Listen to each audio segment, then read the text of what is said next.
Star Trek Online and Tera launched their latest console expansions. Shroud of the Avatar decides to follow through with going free-to-play. Combat Arms Reloaded made its way over to Steam and say hello to the spiritual successor to Grand Chase.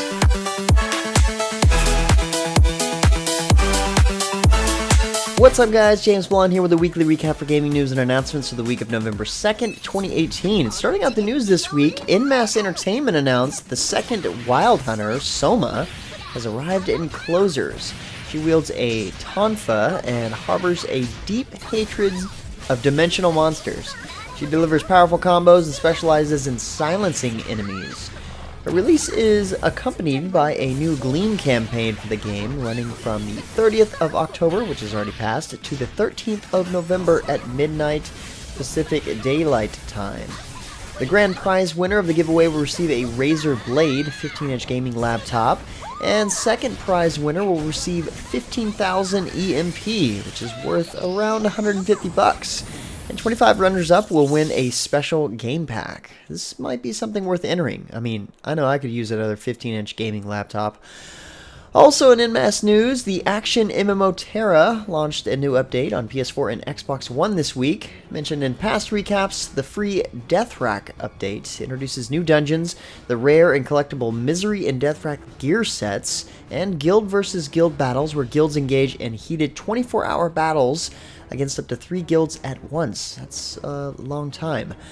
Warriors received upgraded and rebalanced skills as well in this update, and skill chains are now customizable, so players can choose the next skill that pops up in their chain, as well as create altogether new skill chains.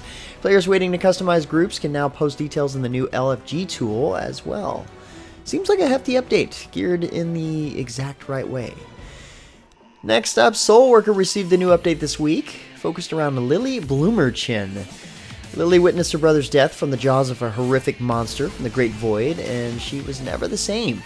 Her powerful mist scythes rends her foes asunder, but she's perhaps missing a few screws, if you know what I mean. In this update, she received a class advancement, which adds 6 new skills to her repertoire, as well as a new outfit. And as part of the game's ongoing release schedule, the latest Soul Worker update provides players with new opportunities to further develop their characters with class advancements. In future updates, each of the remaining 4 of 6 total classes will receive a class advancement, allowing players to continue the main quest and face powerful foes that await their arrival. On a fairly similar note, KOG Games announced recently that the closed beta registration has begun for their newest title, KurtzPel, Bringer of Chaos. KurtzPel is a third-person action RPG with heavy anime influences. The game is considered to be the spiritual successor to Grand Chase. Now that's a bold statement, but hey, if someone is going to make it, I guess it's KOG Games. You'll be able to have 2 separate jobs/trades in the form of weapon paths that can be hot swapped during battle. Players can enjoy a suite of comprehensive 2v2 PvP modes joined together by an intelligent matchmaking system. There will also be large raid-style battles for players who care a little bit more about PvE to participate in. The closed beta itself begins on November 15th, which isn't too far from now. The game should get a lot of attention by anime MMO fans. Star Trek Online fans on console don't have long to wait for the Age of Discovery content, as it was announced this past week that the update will see a launch on November 13th for both PS4 and Xbox One. This update allows players to create a Federation captain from the popular CBS All-Access series Star Trek Discovery and set out on their first mission with Cadet Sylvia Tilly, voiced by Mary Wiseman from the show. A new tutorial is also featured in the Discovery universe, along with 2 episodes of content, a streamlined mission journal, added reputation tiers, a new task force operation, and plenty more. Age of Discovery also unlocks the level requirement for all the missions and helps players to more easily navigate the wealth of content in Star Trek Online. Seems like a much needed update for those just getting into it, and I'm pretty sure that you'll see a lot of fresh content come from the MMOHuts crew covering the expansion. Look forward to that.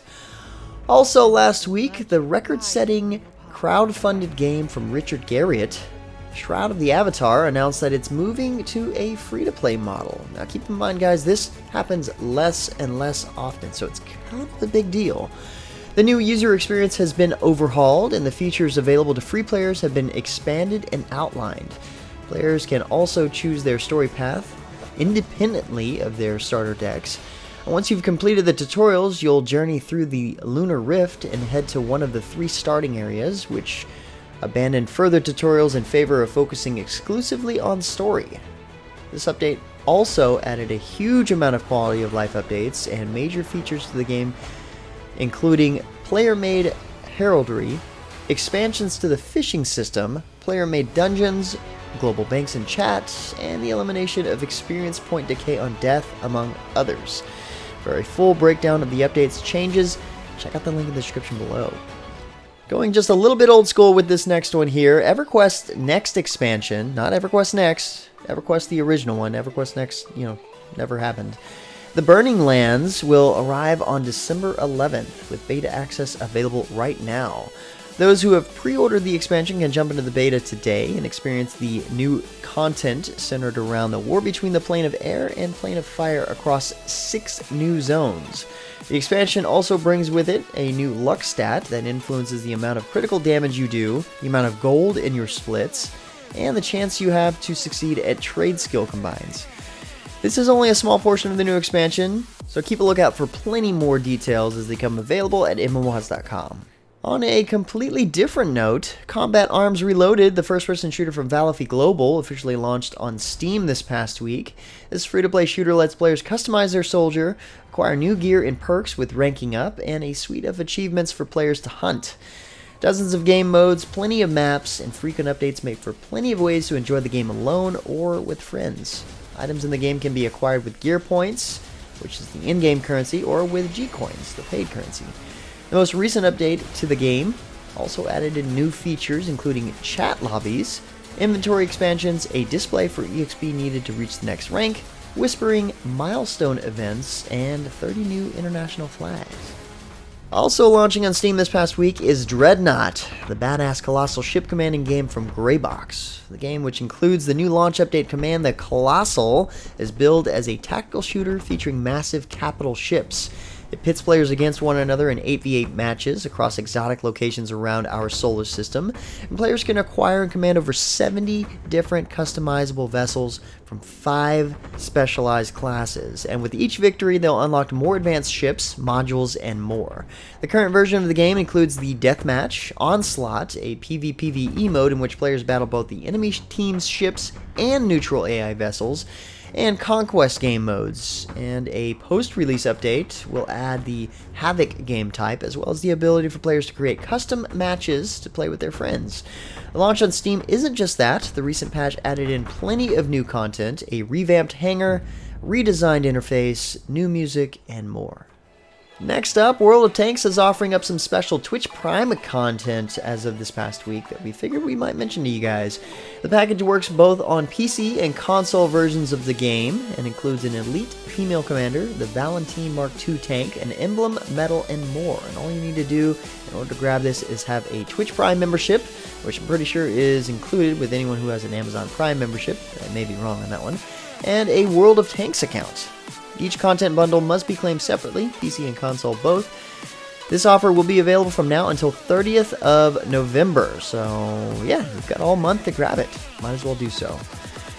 The Legends of Aria team revealed the details of their karma system this past week, and the ultimate goal here is to make sure that Legends of Aria isn't another, quote, FFA PvP gank box, unquote, but a living, breathing world where people can do as they please as long as they're willing to accept the consequences of their actions.